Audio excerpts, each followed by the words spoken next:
You do your best thinking when the rest of the world is asleep, and you've always felt a little weird about that. Everyone around you wakes early, finishes tasks by noon, and treats morning routines like a religion. But you stare at a blank screen at 9 a.m. and feel absolutely nothing. Therefore, you push through the day feeling half-present, slightly foggy, quietly frustrated, waiting for something to click. And then midnight hits, and everything changes. Ideas flow, words come. The problem you've been stuck on for days suddenly solves. You feel more yourself in these quiet hours than during the workday. Yet, you might have heard this called a problem to fix, not a strength to protect. Most of my own creative ideas only come to me at night. For a long time, I wondered if that was genuinely something wrong with me, or if there was something else going on. Therefore, instead of sitting with doubt, I got curious. I started reading the research to understand why my brain wouldn't cooperate before sunset. But here's where it gets genuinely interesting. Psychologists haven't just studied when creative people work best, they've started asking why. And the answer is more layered than most people expect. The first explanation is biological. Chronotype, a psychology term for your body's natural sleep-wake preference, shows roughly 25 to 30% of adults are evening types. A large-scale analysis of a well-known research database called the Munich Chronotype Questionnaire, which has tracked over 60,000 people worldwide, confirms this preference is largely genetic and stable in adulthood. If you're a night person, you likely always were. Therefore, 6 a.m. alarms likely won't rewire a deeply ingrained rhythm. But it's important to note, a natural evening preference isn't insomnia or a sleep disorder. If sleep causes distress or impairs your day, a healthcare provider can help you find clarity. But if you simply feel most alive after dark, that's just your wiring. Yet, biology doesn't explain why night creators describe the experience as more than just alertness. They describe it as freedom, safety, like a weightlifting, like permission to exist without being watched finally arrived. That feeling isn't melatonin, it's psychological. Psychologist Mihaly Csikszentmihalyi, who spent decades studying creativity, found that deep creative states require flow, but he also found what rarely gets discussed. Flow collapses under evaluation. When you feel watched, judged, or expected to perform, your brain shifts into self-monitoring mode. Self-monitoring kills creativity. It kills everything. Therefore, the question becomes, when during your day do you feel least watched? For most, the honest answer is, at night.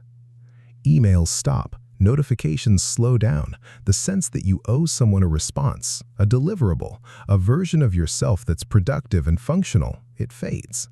And in that quiet, something opens up. But here's the part that most psychology channels won't say out loud. For many night creators, this isn't just about reducing distraction. It's about reducing audience. And that need to create only when unseen often comes from early moments when sharing your ideas, a drawing, a story, a thought, felt risky or unwelcome. Think about creative kids. They draw something and someone laughs. They write a story and an adult calls it silly. They share an idea and the room goes quiet. These moments don't just sting. Research on shame and self-concept, including June Price Tangney's foundational work, shows early social shame links self-expression to perceived risk. The brain starts to learn showing your ideas to people is unsafe. But creativity doesn't disappear.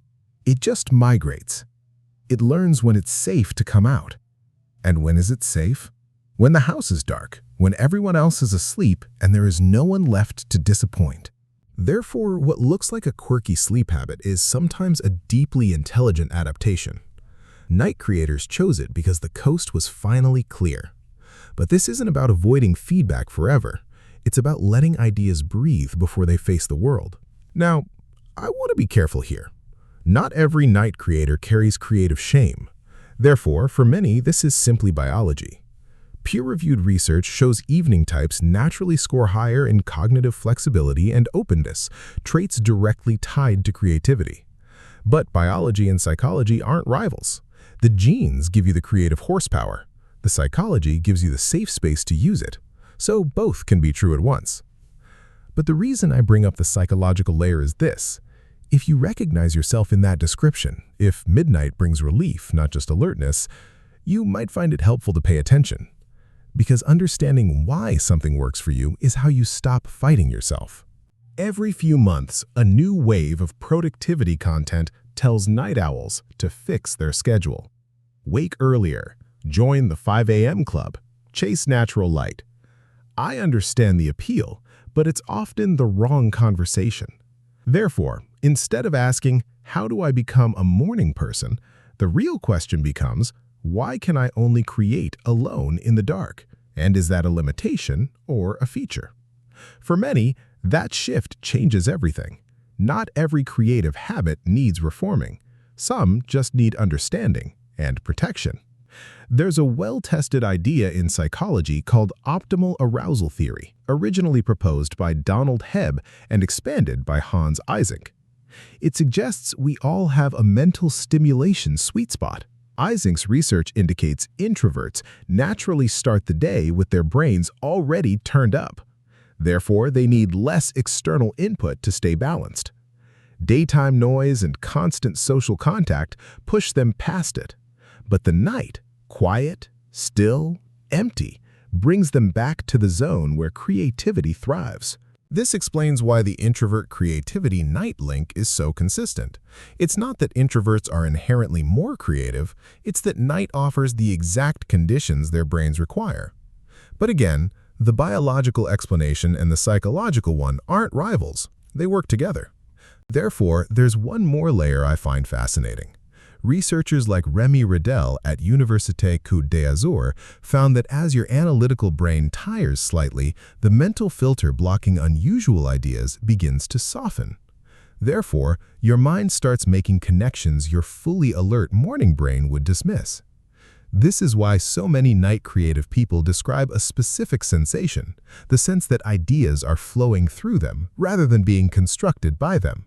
That's not magic, that's your prefrontal cortex stepping back and letting the more imaginative, connect-the-dots parts of your brain run things for a while. The night doesn't make you more creative because the night is beautiful or mysterious. The night makes you more creative because your inner critic is exhausted. So where does this leave us? If you've spent years worrying about your rhythm, consider this. You might not need to. Therefore, you might find it helpful to reframe your chronotype, not as a flaw, but as a natural variation. And your need for quiet? Not weakness, but a rational adaptation to what your brain learned about safety. But instead of forcing a morning schedule, you could explore what made daytime feel hostile to your ideas. Was it criticism? Noise? Constant evaluation? Because understanding that can shift you from surviving on creativity to building a life around how your mind actually works.